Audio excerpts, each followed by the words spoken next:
बापा माँ बिना बहुत ही अधूरा। जहाँ पाखे तो बापा माँ अच्छा से बहुत भाग्यवान। आ जहाँ पाखे नहांती से जानी हरैबार दुख हरैबार कष्ट। हेलो एवरीवन, नमस्कार, जय जगन्नाथ। मो अंकिता आपण मानक वेलकम करुच्ची आज गोटे सुंदर सा वीडियो को। आज हूँ मो जन्मदिन। आज माने गत काली थिला मो जन्मदिन जनवरी 4 तारिख दिन, किंतु जनवरी 4 तारिख दिन मो किछटा काम व्यस्त रही जाइए तो मुझे कौन प्रकार वीडियो पोस्ट कर पारि नथिली। आशा करुच्ची आपण माने जेमिति भल पाइबा दउछंती मते आगो को भी सेमति भल पाइबा दउथिबे। आपण मानकर आशीर्वाद मते निहाती भाबरे दरकार। आशा करुच्ची आपण मानकर आशीर्वाद मो उपर एमती ही सबले रहिथिबो। आउ मु काली हूँ जे आपण तो जानिथिबे से तो आगो को आसुच मो गुलूर जन्मदिन। तो मो गुलूर जन्मदिन पई आमे फोटोशूट करिया पई जाइथिलु। तो सेतमे दिन सारा पूरा पूरी से फोटोशूट रे पूरा व्यस्त रहि जाइथिलु। तो सेतमे मो अलगा कि वीडियो करिनी, जहाँ भी वीडियो करिछि मो आपण मानक सहित शेयर करूछि। आ मो माँ जहाँ जहाँ रोषे करथिला मु से गुडा भी देखै दउछि। आठ आम पार्क रे पहुँच जाइलु।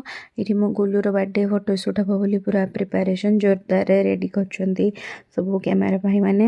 आठ मो गुलू पोज दूसरी देखु। मो गुलू केमी देखा निहाती भाव में आपण मैंने कमेंट्स कहे। आपण मान जानी आपण मानकर भल पाइबा मो गुलू प्रति बहुत अच्छे। सेमती मो गुलू आपण मानकर आशीर्वाद बनै रखि थांतु। ताकू सब बेले भगवान घंट उड़े रखि थांतु। मो हाय कर दियो, हाय कर दियो, एठी हाय कर दियो, एठी हाय कर दियो। मो बापा बिना सतरे सबकि अधूरा। एवं जब मो बापा मो पाखे था ना तो सब वर्ष भाई मो जन्मदिन मत सका आसिक उठे था, मम्मी हैप्पी बर्थडे कही था बापा। आउ बाहागर सरला बापा प्रत्येक थर माने रात 12 बापा आगे फोन करके विश करते। भाई मो कौन करी कहे फांका अच्छे तो किस कर बापा सोचो ना। अच्छा ताले भाई तू एटा मो पे डेकोरेशन करिचु चलबो बे रोके कोटा सर कहि सर हैप्पी बर्थडे हैप्पी मामू हैप्पी भाई हैप्पी बर्थडे बोल जो कुहा सब बळे खाली पूरा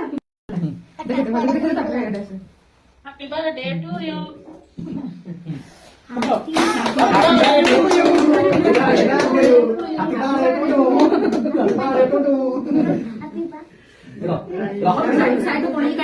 हूँ बहुत ही सुंदर सा गोटे व्हाइट कलर फ्रॉक।